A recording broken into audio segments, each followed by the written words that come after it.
क्या आपको पता है कि हमारे बदन में इतने सब पार्ट्स हैं? कई पार्ट्स हम देख सकते हैं और कई हमारे बॉडी के अंदर हैं। तो हमारे बॉडी के अंदर है हमारा हृदय, और जब हृदय के बारे में बात करते हैं तो वो सिर्फ पंपिंग वाला ऑर्गन के बारे में बात नहीं कर रहे हैं, हम बात कर रहे हैं हमारे इमोशंस का, हमारे हार्ट का, जो स्पिरिचुअल हार्ट है। तो आपको पता है कि अपने शरीर में सब में डिसीटफुल पार्ट, हमारे बॉडी में सब में डिसीटफुल पार्ट जो है वो है हमारा हृदय। वचन कहता है कि सब में डिसीटफुल पार्ट हमारे सिस्टम का हमारा हृदय है। इसका कोई इलाज नहीं कर सकता है और कोई इसे समझ नहीं सकता है। A person's heart is the most deceitful part of his body। और किसको समझ में नहीं आता है वो हार्ट में क्या भर के है।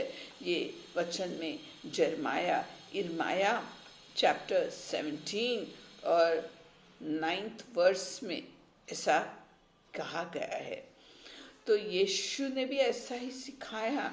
मत्ती 12 और वर्स 34 में जीसस ऐसा बोला कि आदमी के मन में जो कुछ है वो उसके मुंह से निकलता है। अगर आदमी के मन में प्यार भरा है तो उसका लैंग्वेज प्योर और प्यार का वचन उसके मुंह से निकलेगा। लेकिन आदमी का मन में कपट भरा है तो उनके मुंह से वैसे ही शब्द निकलेंगे। तो हम देखते हैं कि कई लोग ऐसा बोलते हैं जैसा तुम्हारे मन में शुभाने के लिए बोलते हैं। तो उनका मन में है कि हम लोगों को हर्ट करना चाहिए, हम लोगों के बारे में गॉसिप करना चाहिए, लोगों के बारे में वो खराब सोचते हैं। उनको लगता है हम ही best person in the world है और बाकी आम लोग विकेड हैं, खराब हैं।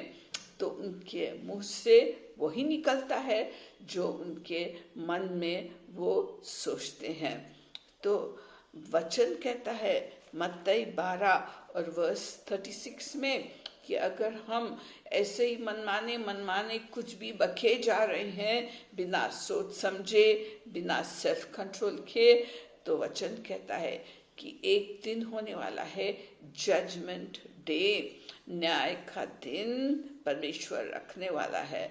और वो न्याय के दिन में हमें जो भी केयरलेस वर्ड्स हम बोले हैं, जो भी मनमाने हमने बोल के लोगों को दुखाया है, वो शब्दों का अकाउंट देना पड़ेगा। यीशु को अकाउंट देना पड़ेगा जो हम केयरलेस वर्ड्स हमारे मुंह से बोले हैं। और वचन कहता है याकूब चैप्टर 1 में और वर्स 19 में, जेम्स में ऐसा कहता है कि हम लोग जल्दी सुनना चाहिए और धीरे गुस्सा होना चाहिए और धीरे बोलना चाहिए। तो फट करके लोगों को जवाब नहीं देना चाहिए।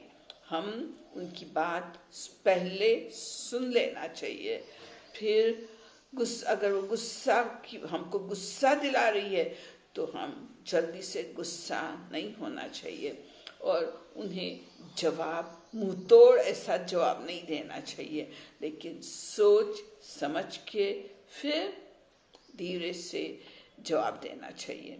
अगर हमें कोई अटैक कर रहा है शब्दों से तो हमारे मन में गिनती करना चाहिए, फट जवाब नहीं देना चाहिए, लेकिन अपने मन में शांति से गिनती करना चाहिए।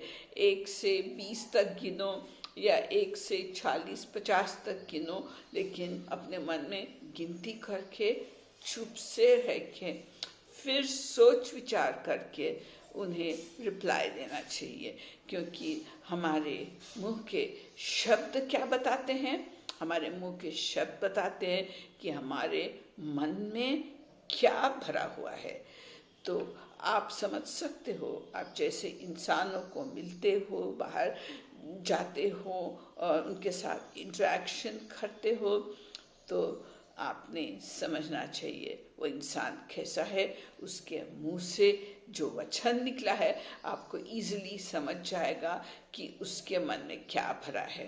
तो ऐसा हम लोगों का परख कर सकते हैं और जान सकते हैं क्या ये हमारे दोस्त बन सकते हैं या हमारे दोस्त नहीं बन सकते हैं।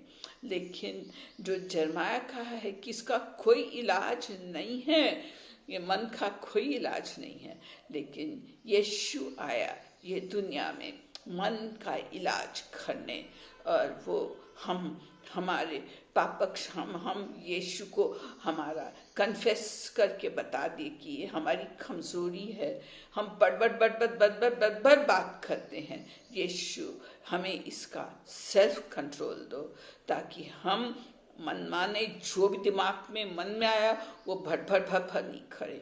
तो पहला क्योर जो करना है, जो है अपने मन का, अपने हृदय का क्योर करना है।